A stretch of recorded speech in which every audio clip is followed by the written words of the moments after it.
Start a FaceTime audio call in seconds. Step 1. From the Contacts app. Open the Contacts app. Scroll and select the contact you want to call.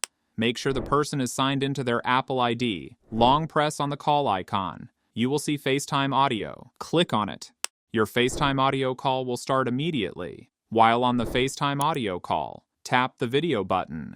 Your audio call will instantly turn into a FaceTime video call. And when you're done, tap the End Call button. Step 2. From FaceTime app.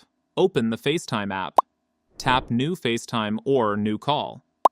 Type the person's name, number, or email. Select their contact. Tap the audio button.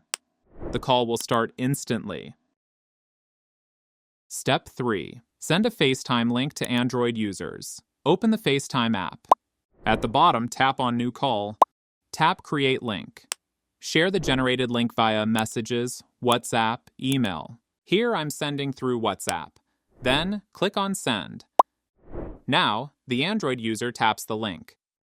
It opens in their browser. They can join your FaceTime call from there. And that's it.